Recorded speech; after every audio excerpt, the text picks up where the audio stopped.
thank you all very much for attending this Transparency Task Force Film Club session with a difference.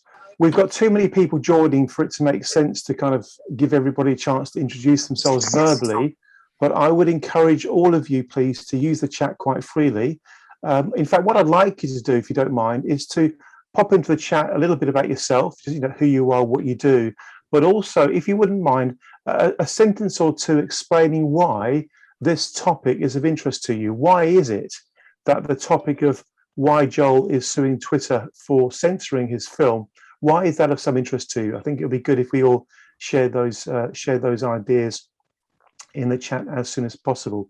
Now, in about 4 minutes, Joel's going to be kicking off. We'll be covering the session as follows. Roughly 15, 20 minutes or so, Joel will be speaking. We're then going to be opening it to Q&A and discussion. Let's have a conversation amongst ourselves. And we'll be wrapping up at 6:20 UK time. So we have roughly 15 minutes together. Let's make the best possible use that we can of that. As I say, please pop a note into the chat about yourself and also why this topic is of interest to you. Just before Joel starts speaking, what I'm going to do, I thought it'd be a good idea, is I'm going to play the trailer of the documentary that we're going to be talking about.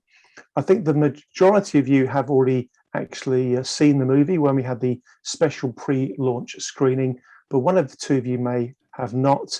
So I think it makes sense to kick off with a reminder of what this is all about. The greed economy is killing us.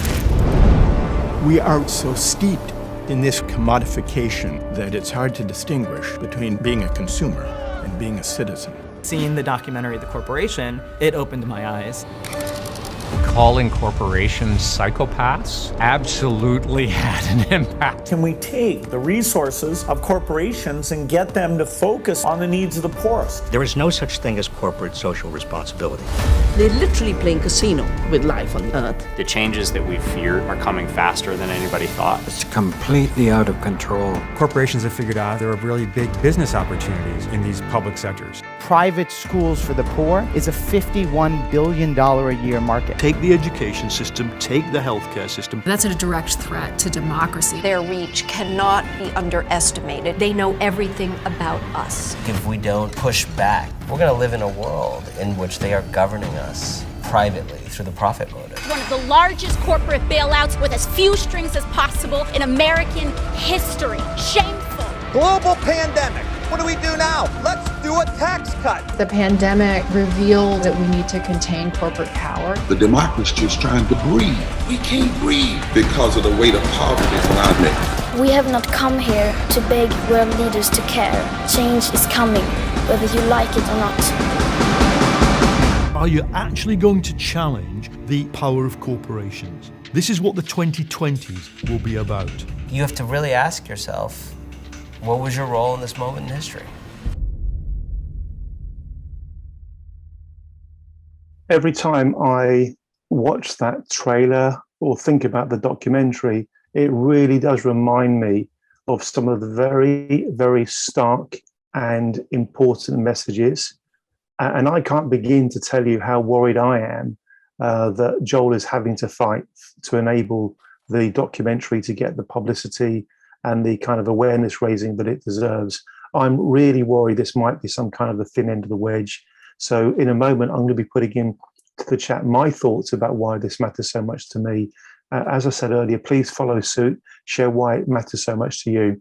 Joel, if I can please invite you to, first of all, introduce yourself, because there may be some on the call who haven't experienced listening to you before. So please pick it up from wherever you'd like to start. And over to you, Joel. Thank you very much. Sure. Thanks so much, Andy, and thanks for having me on. And thank you all for coming to talk about this. We may have met before. I screened the film as part of the film club, the TTF film club.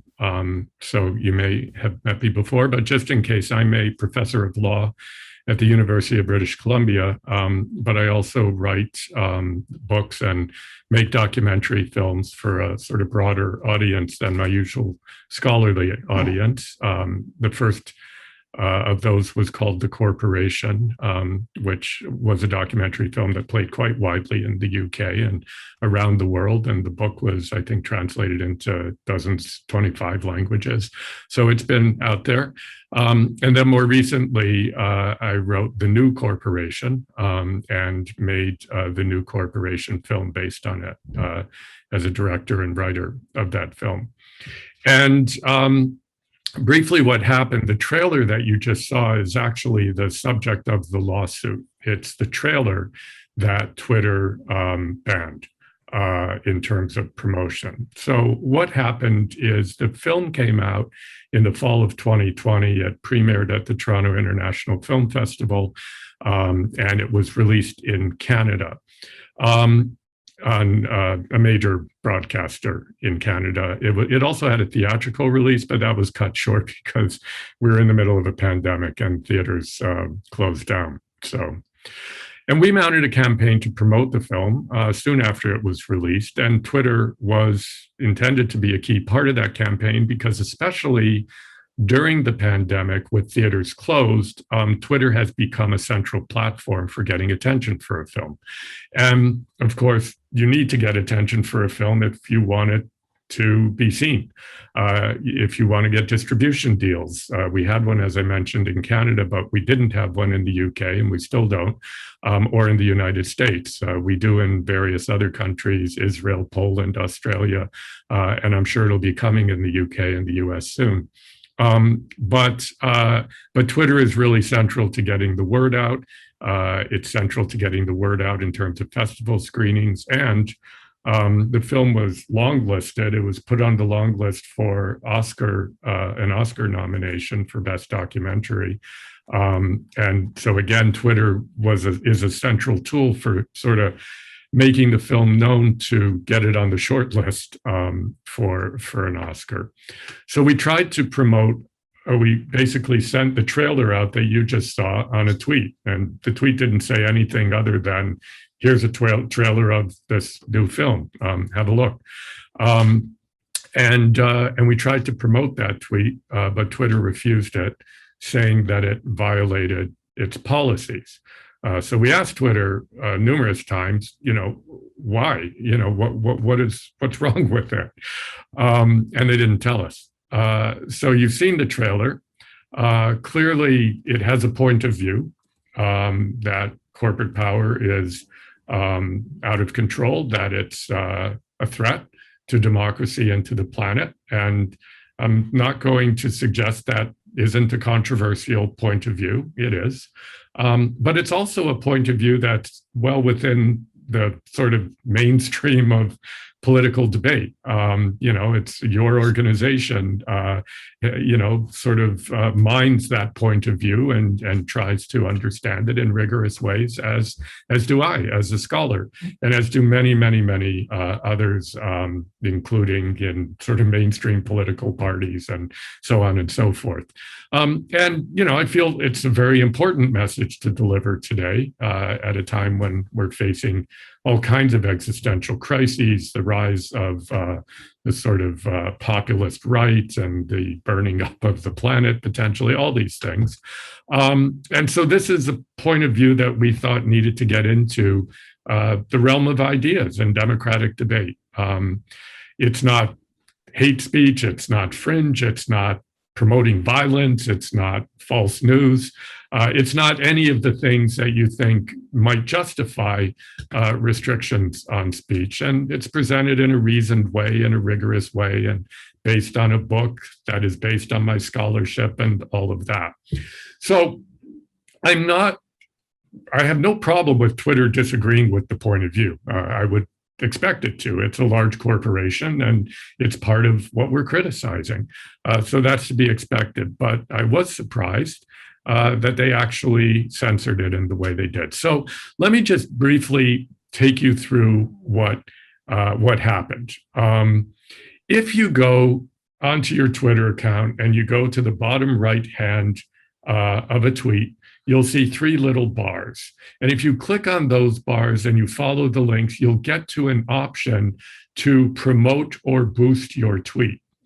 Now, it's important to know, and I think a lot of people don't know this, that only a tiny fraction of your tweets go, or only a tiny fraction of your followers receive any tweet that you tweet out.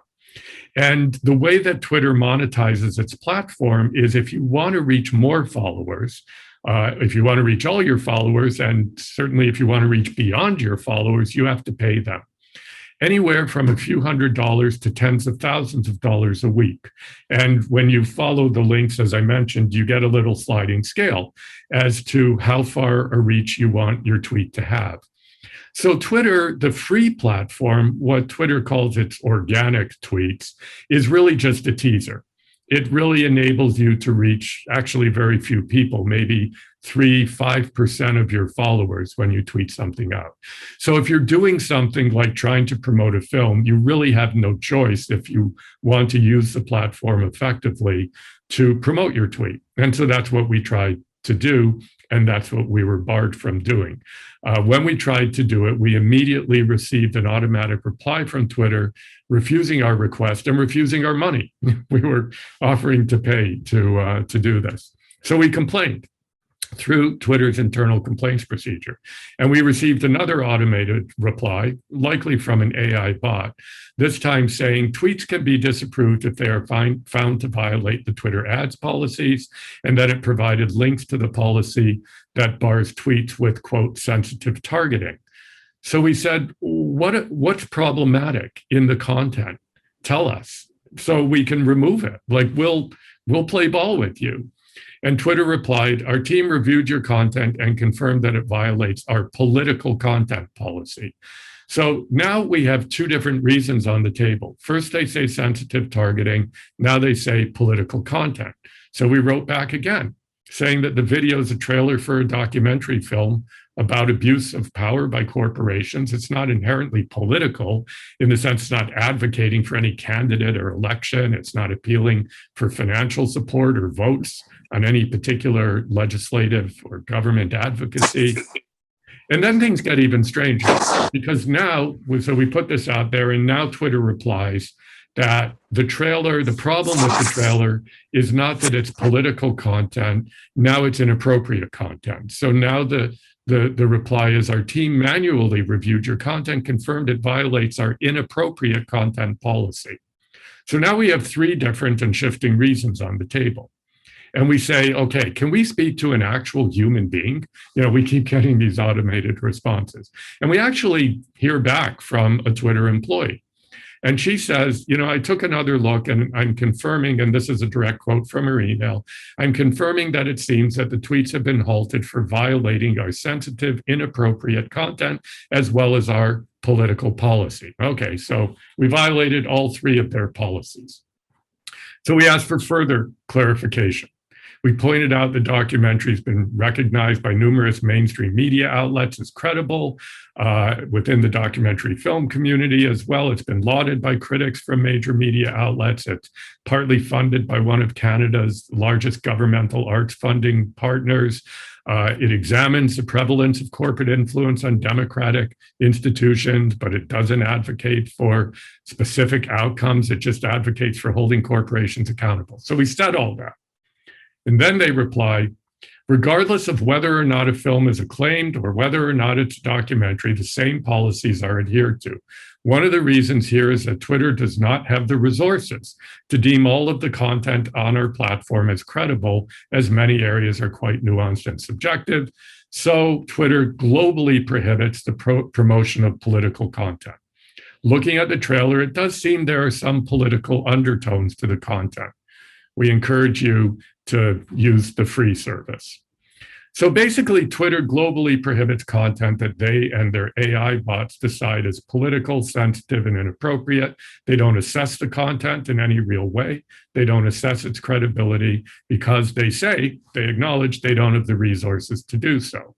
And they don't provide genuine reasons for barring the content. They have absolute policies to make, absolute power to make whatever policies they want, interpret them as they want, kick you on or kick you off, kick your content off.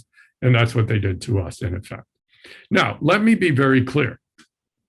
In launching this lawsuit against Twitter, I am not making an argument that all speech should be free, that we should have absolute free speech, that hate mongers should, be allowed to do their thing, and violence and insurrection should be encouraged. I'm not saying that.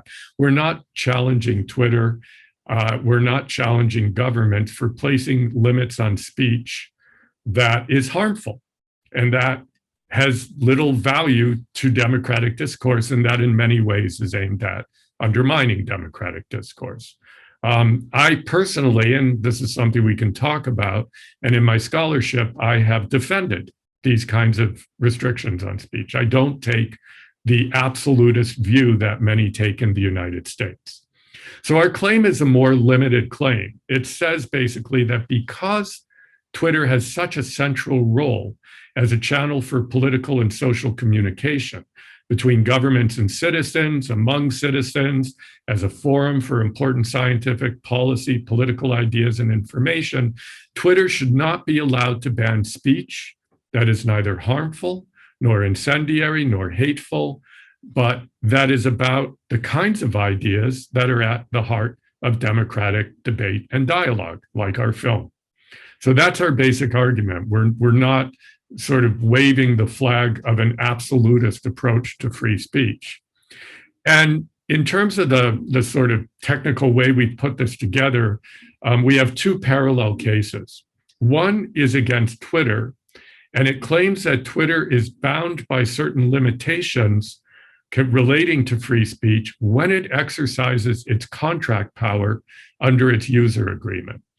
So I'm fortunate that the two areas of law that I teach are contract law and constitutional law.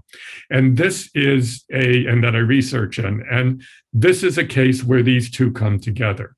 Many courts, including in the UK, in Europe, and in Canada, and in the United States to some extent, have said that contract law has to be understood in relation to constitutional values, including free speech. And so while it's true that Twitter as a private entity is not bound by the Constitution directly, when it is invoking contract law, for example, when it's making a claim under its user agreement, as it is in censoring our film, then constitutional values kick in. And so it's in that space that we're making our legal argument. The second case, and it's a parallel case, is against the government of Canada. And what we're claiming is that under the Constitution, it has a constitutional duty to protect core democratic speech on social media platforms that play a central role in the infrastructure of democratic dialogue and debate. So there are two arguments that actually have pretty strong grounding in Canadian constitutional law and reflect the constitutional law of many European nations of the EU, and to some extent, the UK and the US. Rather than sort of going into a detailed legal analysis of the cases, I'm going to put a link into the chat where, if you like, you can learn more about the cases. And you can also learn about our fundraising campaign. I don't want this to be a pitch for fundraising, but suffice it to say that I'm arguing this case for free, as is my co-counsel, Sujit Chowdhury, who's a leading international constitutional lawyer. But there are many costs associated with the case, and there's also a real worry that Twitter, if we lose the case, which I don't expect we will, but if we do, Twitter will come after us for potentially hundreds of thousands of dollars of their legal costs. And this is one of the kind of hidden disincentives for challenging corporations in civil proceedings. And it's why class action suits are so important, and other mechanisms, because if it's just an individual against a corporation, they can wipe out a person if you lose your case, and they come after you for hundreds of thousands of dollars in costs. So what I'm going to put into the chat is a link that has a description of the cases, but also a It also has the filings themselves that we filed in the Ontario Superior Court. And it also has information about the fundraising campaign, if anybody's interested. So thank you, and I'd be delighted to answer any questions that you might have. Joel, thank you very much. That's very, very clear indeed. I'll kick off with a couple of questions, if I may, first of all. Question number one, do you think that Twitter have given this a bit more thought than just the normal routine assessment of what they do and what they don't ban? Is there a chance, Joel, that somebody at Twitter has looked at this and thought, we really don't like this, we're a bit worried about this level of this kind of call for transparency about corporate conduct, or perhaps even some of the corporates mentioned in the trailer or the film have said to Twitter, for goodness sake, please do what you can to close this down? Is there a chance there's something a bit more complex and a bit more, frankly, sinister going on behind the scenes, or is that just me being a little bit conspiracy theorist, do you think? Yeah, I mean, I tend to, as a rule, steer clear of conspiracy theories, but sometimes they're true. When you look at history, it's certainly the case that there have been small cabals of people in dark, smoky rooms making decisions that have been very devastating for many people. I can't rule that out, Andy. I mean, I can't rule out that there's something about the content in this film, whether it's Twitter's revenue stream comes largely from people like Nike and McDonald's, not from me, and it's not impossible that something like that happened. I have no evidence that it did happen. All I have as a lawyer and as a barrister, in effect, arguing this case, is the paper trail that was the communication between us and them.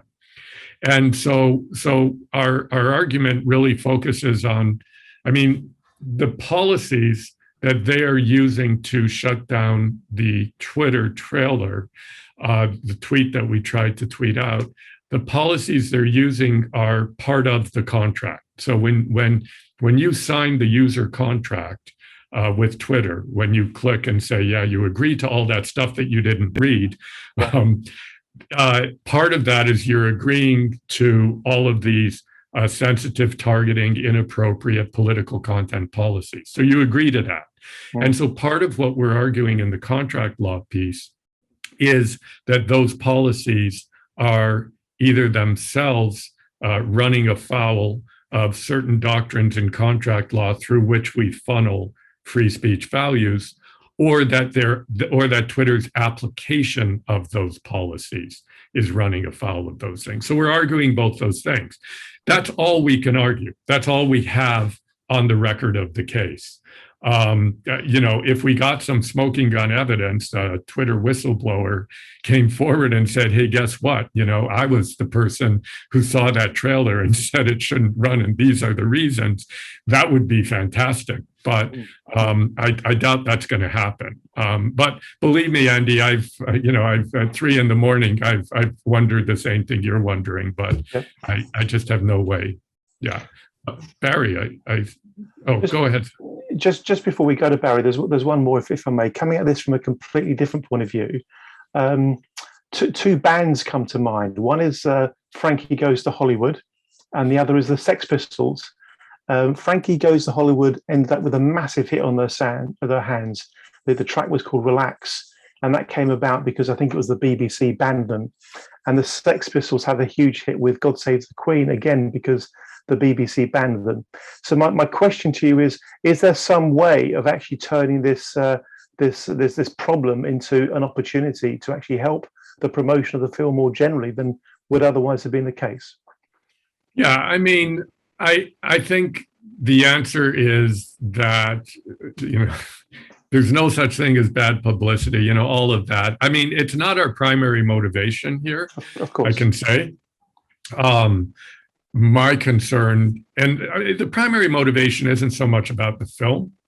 It's about, as you pointed out in your introduction, the thin edge of the wedge.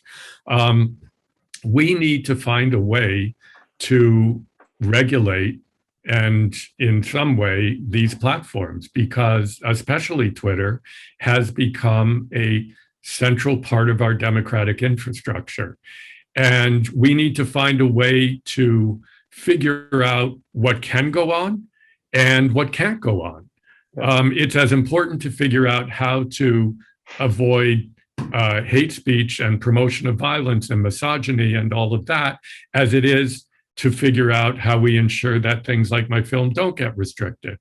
The problem is right now, we have Twitter making all those decisions in a highly arbitrary way without any guardrails at all. And yet those decisions have absolutely crucial implications for our democracy. That's the fundamental problem. That's why we're arguing this case. And we're trying to come up with a legal theory that we hope can be used not just in Canada, but in other places as well, to find a way to walk that line about how we regulate speech on these platforms that have become crucial pieces to our democracy. The position that U.S. courts have taken is just not on, in my view, which is Twitter's just like you and me. They have their free speech, just like you have yours. And so they can do whatever they want. They can't be compelled to say something. And so they have complete freedom, absolute freedom to decide what goes on and what doesn't go on. That's the position of US courts. And it's why Donald Trump's going to lose his case in the US. And I'm not going to be really sad when he does, but the larger jurisprudential model that's at play in the United States is not one that works very well. So that's my motivation in running this, obviously, but I think there's no question that it may draw some attention to the film. Thank you very much. We will go to Barry, then to Pauline, then to Mr. Bob Compton. Barry, to you, please, first of all. Thank you. Thank you. I'm going to be uber brief because I'm going to go in a moment anyway. But Joel, firstly, thank you for this work that you're doing. More generally, and in this case, it's very, very much needed. And, you know, there's a lot of support here. I'm sure you know that. The second thing is, you're spot on. This is kind of my area. But, you know, this is part of our communications infrastructure now, like it or not.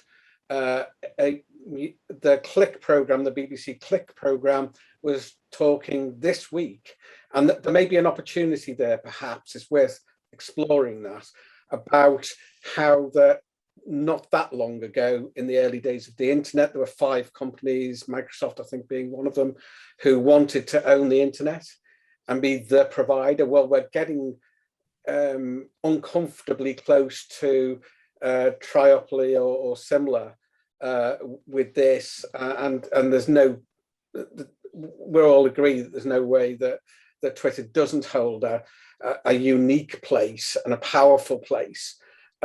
My question really is, have you thought about, and do you think there may be any route in terms of antitrust or regulatory pressure that could be helpful and brought to bear, and is there any way that we can help? And we've got a community, humane economics community. This is right in the center of our interest. So I've got some history with this as well. We'd love to help if we can. Well, that's very good. There definitely is an antitrust and anti-monopoly piece to this. It's not, given the way the facts of our case run, it's not an argument that we're making, but it is an argument that can certainly be made. The piece that we really need some help on, and we're looking for expert witnesses on this, on 2 issues really. One is the inner workings of Twitter, which is less germane to what you're talking about. But the other piece is this piece of the role of Twitter as a fundamental piece of our communications and democratic infrastructure. So, I mean, if you or you know anybody who's doing work on that issue, because that is central to our case.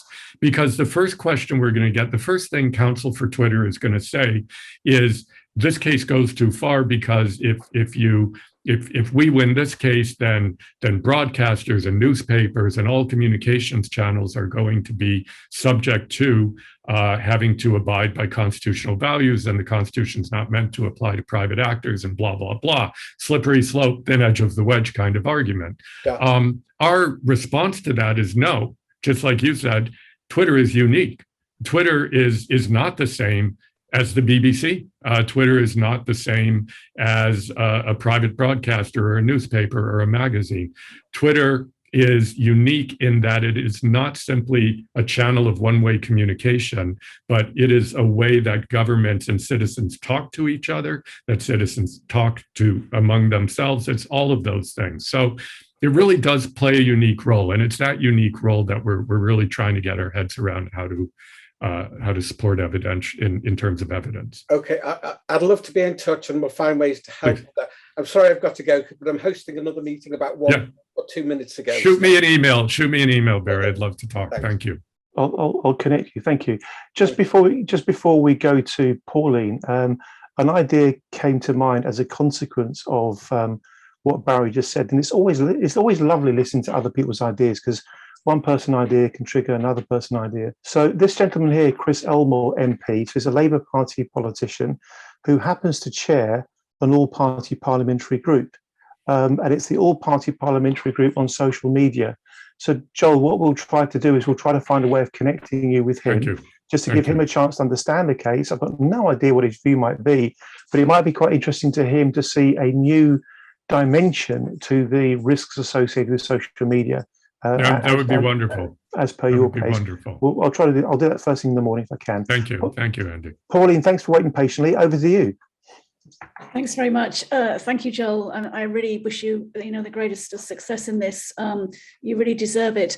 It may be asking the obvious or stating the obvious, but have you made any attempt to speak to Jack Dorsey or anyone senior in Twitter about this? Because I come from a big tech background further back in my career, and my business now works predominantly for big tech or aerospace, big tech type companies.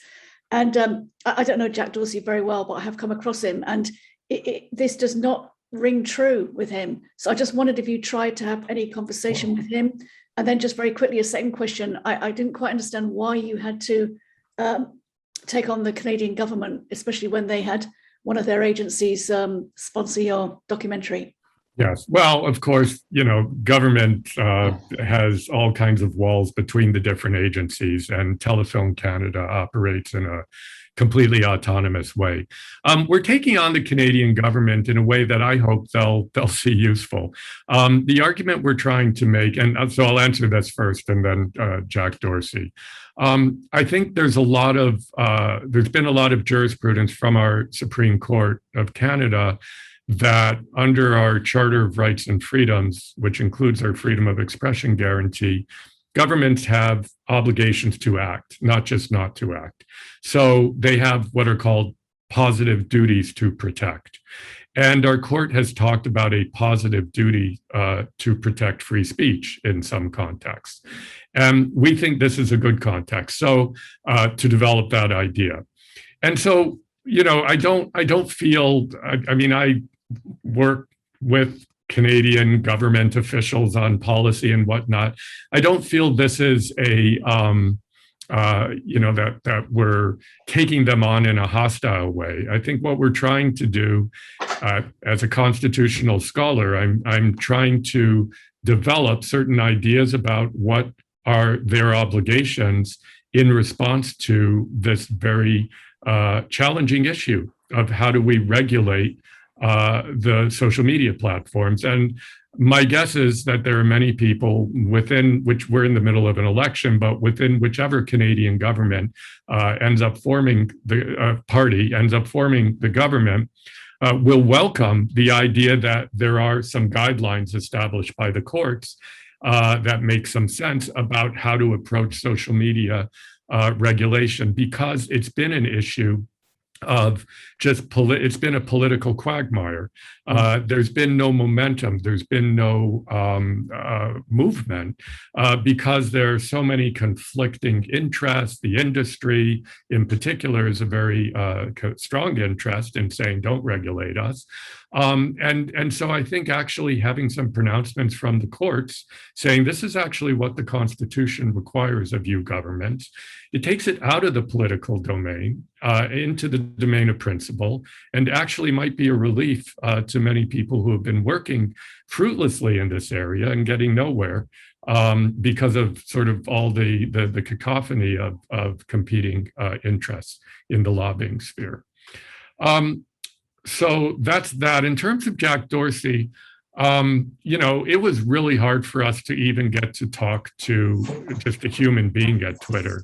It may be that as a result of filing a case like this, there may be, it may come onto Jack Dorsey's radar. I don't personally know how to get on his radar with an issue like this. And I do think there's a larger issue than just what Jack Dorsey likes or doesn't like or thinks should be the right thing. And in fact, that is the problem, that I don't feel we should have such an important matter being dealt with in such an arbitrary way. If Jack Dorsey doesn't like the decision that the people under him made, then he'll reverse it, but you have to get to Jack Dorsey, and it's hard enough to even get to any of those people. It's not clear what the guidelines are. They change constantly. So the whole system needs to be looked at. And, I'm a big believer in rule of law. I believe that when you're dealing with things that are important to the public interest, there have to be legal rules and principles at play. And right now there aren't. So it's partly out of that conviction that, regardless of whether Jack Dorsey would reverse this decision or not, I think there are much larger systemic issues. Absolutely. Thank you very much. Thank you. Great exchange of ideas there. Thank you, Pauline. Thank you, Joel. Does anybody else have a question or comment they'd like to make? Mr.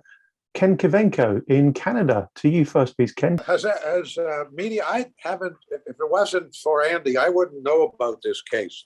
Has there been any media coverage, newspapers, Globe and Mail, Toronto Star, CBC? Has anybody covered this case? Yeah. It's an interesting thing. Typically, when a case is filed, it doesn't get too much coverage. It's usually when a decision is made that you see coverage. But having said that, the Globe and Mail did a piece in the business section on it. The Toronto Star last Saturday ran an op-ed piece by myself and my co-counsel. The Hollywood Reporter in the United States did a piece on it because it relates to the film industry. But there hasn't been a kind of, explosion of coverage. I think that's more likely to come once there's a decision in the case. It just tends to be the way media works. They don't really pay that much attention to filings. So yeah, that's the short answer, but it's out there in those places.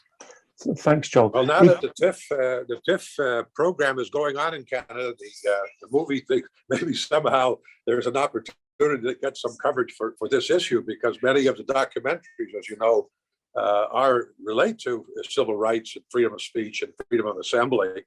Maybe TIFF can be brought in as a partner.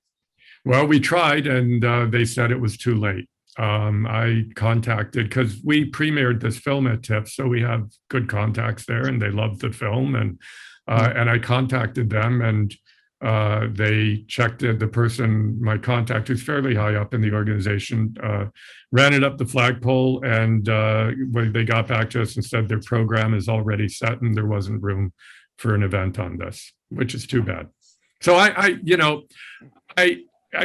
don't, conspiracy or just lack of, I would have thought that this was the kind of issue that would have caught fire, because there's been a lot of talk about the sort of restrictions on the other side of the political spectrum, on the sort of populist right and insurrectionists and Donald Trump. But I think what this case shows, almost for the first time, is that a fairly mainstream Yes, towards leaning left, perhaps, but not in any way that's beyond, what your standard Labour Party councillor or MP would think, or an organization like yours. I mean, it's hardly off the grid. And so the idea that it would be censored, I think, is something I would have expected people would have gotten a little more excited about. Yeah, thank you, Joel. Thank you, Ken. We'll go to Nigel, then to Alex. We've got roughly 10 minutes left, folks. So if you do want to ask a question, get ready to raise your hand, or either digitally or literally in a short while. Mr. Nigel Keynes, your point, please. Thank you. Hi, Joel. Hi, Nigel. I'm interested to know if you're aware of any public record that may exist in any country of banned content on Twitter. Because I think it would be extremely useful to know the extent, if not the detail, of the censorship that's going on. Absolutely. We seem to be completely ignorant of this. Absolutely. And it is something that we have a researcher looking at. There isn't there doesn't appear to be one place that keeps an ongoing list. There should be, perhaps. And perhaps it's something that we'll consider doing once we have the sort of base research done to try to keep that updated. Because I agree with you, that is really important, and I think it's a crucial evidentiary piece in our case to have that. We have to give some sense of the scope of the problem. That it's not just us. Yeah. And so I completely agree. And if you ever discover such a public record, please let me know. Yeah. Well, it seems to me it's the basis of public awareness that's being denied, which is the most fundamental thing that we're talking about here. Yeah. And it's a very difficult thing, because I'll give you an example. The day after we filed this case, my father, who's 92 years old and relies on Twitter simply to see what's happening in the world, but has tweeted twice in his entire Twitter life, was immediately banned from Twitter. Just like that. He was kicked off the platform. He has no idea why. He's gone through the complaints procedure. Our theory is it's because somebody thought Paul Bakan was Joel Bakan, but he was accused of manipulating the platform and kicked off. So I relate that simply to make the point that I think this is happening all the time to lots of people. Individuals who are just sort of sitting in their living rooms doing Twitter and all of a sudden are kicked off. Anything from that to our film to Donald Trump. So there is a story there, and it's surprising to me that somebody hasn't really tried to dig into it. And if anybody is aware of anybody who has, please let me know. Thanks, Nigel. Thank you. Thank you. We'll go to Alex Varley-Winter. I think Alex is still there. I was saying that there was a parliamentary inquiry on this in the UK. They seem to have regular sessions where the UK head of public policy for Twitter will come and give evidence on how they are effectively controlling speech on the platform, which is interesting to look at. And I'm wondering if there's any Canadian equivalents, whether that's coming up in Parliament there. That might be a good way to find leads, though. No, that's great. So the parliamentary committee brings the UK head of Twitter before them. Oh, very interesting. Yeah, absolutely. I've put a link into one of those oral evidence sessions. Thank you. But I think I spotted it on the parliamentary diary recently. So I think there's probably another session coming up. So yeah, that's a good way to get a lead on how they control things in the UK, at least.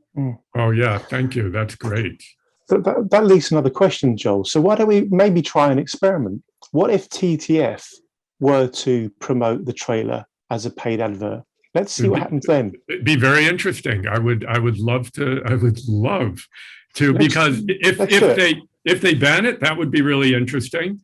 And if they don't ban it, it just underlines the arbitrariness of the whole exercise. Okay, so we'll set aside £100. We'll set aside £100 to promote it. Let's liaise on that. You need to tell me how to actually do it. But that's going to be really interesting. And then if they ban us, we'll try to recruit as many other civil society and campaign groups and see how many they ban before eventually they get the idea. That came What a off fantastic idea. That came off the back of Alex's idea. Let's go to Mr. Bob Compton and then to Mr. Nicholas Ashford, who's also in Canada. Bob, to you, please. Hi, I've been very concerned with misinformation and fake news. And of course, there are outright lies, but this area really is that the people do not know what the corporation is doing. So sins of omission is the category in fake news that this refers to. What I wanted to ask, Joel, is whether you're in contact or know the work of John Ruggie at the Harvard Kennedy School that's written extensively on the responsibilities of the corporation, whether you've had any communication with him on this issue of the banned trailer. Yes, I know John, and I've been in communication with him about other matters of trying to hold corporations accountable in international law, which is his specialty, of course, especially around human rights issues and environmental issues. I mean, he's a phenomenal scholar. So thank you for that reminder. I haven't actually circled back with him on this particular issue. I wasn't aware that these kinds of issues are on his radar, but yeah, he's definitely the go-to person in trying to create liability for transnational companies as they ply the world for resources. And what about Ralph Nader's group? Ralph Nader has been very, very active. He's got a radio show in which he features, corporate abuse. Yeah. So one of the people in our film, Robert Weissman, is the head of Public Citizen, his organization, and so I've been in touch with him about this as well. Yeah. Thank you. Yeah. Thanks. Yeah. Thank you. And before we go to Bob, another thing we should try to do is think about any celebrities who have had run-ins with Twitter in a similar way in the past. It'd be great if we could find a celebrity or two to in some way try to champion this. I'm thinking about celebrities who have a kind of journalistic background who would really be rather concerned about the thin end of the wedge piece that relates to this. Yeah. Mr. Bob Compton. Yeah, thanks, Andy. I, for many years, have followed a platform called Green Med Info, which provides a lot of information on health issues, homeopathic stuff, etc. And they've been sort of censored by Facebook as being anti-vaxxers, etc., for no reason whatsoever, and been cited as being one of the 12 top killers in the UK, and mentioned by President Biden. And I've read somewhere that these platforms which provide communication of information from public views, if they start to censor or to decide what can be published and what can't, they become a publisher, and that changes the relationship of the platform to the general public. And I understand that means they are potentially liable for prosecution if they are publishers, as opposed to if they're just a platform with no restriction on what goes through. They're just the vehicle on which the output goes, and it's the individual who wrote the information is the person that's responsible, as opposed to the platform. Is that not? That's right. That's absolutely right. It's a very legally thorny area at the moment. It's another tack that people are taking on this issue, is to say that they are in effect publishers because they're making decisions about what should or shouldn't go on. They're not just neutral vesicles that information changes the nature of the organization, and it changes the nature of the contract. It does, but they're fighting that tooth and nail, and so far the argument hasn't fully landed anywhere yet. But I think that is another legal vein that needs to be tapped for sure. I'll put one more question to you, Joel, then we'll see if there's any final comment from anybody else, then we'll wrap up, okay? How strong is the argument that this could be down to AI misbehaving? I mean, AI misbehaving, the notion of AI not doing what it's supposed to do is becoming an increasing worry in lots of areas. For example, one of our members is involved with the battle against lethal automated weapons, in other words, killer robots, killer drones, where the AI is actually making the decision about who to kill and who not to kill. Quite literally, she gave a speech at the United Nations about this recently. I know this is not about life-death decisions, which people does a robot kill, but if if the argument is this is an example of AI getting in the way of good decision making, then perhaps that's a sentiment a lot of people will get behind. Yeah, I mean, it's absolutely right. I love AI misbehaving because there's an old jazz standard called ain't misbehaving. You could have some fun with that. Okay. But there's no question. But you see, when Twitter responds to us and says, we don't have the resources to actually go through this stuff, what Twitter is basically saying is we need to have our AI bots do this because we simply don't have the resources to do it. And so what happens is AI sets the table, and then the human being that we got, who actually had a name, and we communicated with her, but she simply deferred to what the AI bots had done. And it sets the table in that the human beings become concerned about challenging what the bots have done, because that will interfere with the consistency and therefore the fairness.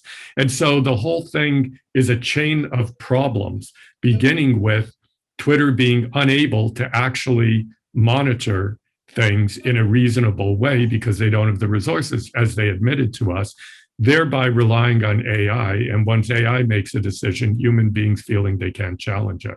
So you end up, I mean, you're absolutely, this is a big concern about AI misbehaving. And, you know, that is definitely part of this piece. But now I have to teach a class now, unfortunately. Well, unfortunately for you and my students. So we'll bring it to a close. Joel, thank you very much for spending some time with us. We'll wrap the sessions up. We'll keep in contact. We'll follow up on the actions. Can we all please show our appreciation to Joel and also give him as much encouragement for the weeks and months ahead on this? Thank you very much, Joel. Okay, thank you all. Thanks, guys. Take care. Bye-bye. Great to see you. Bye-bye. Bye-bye.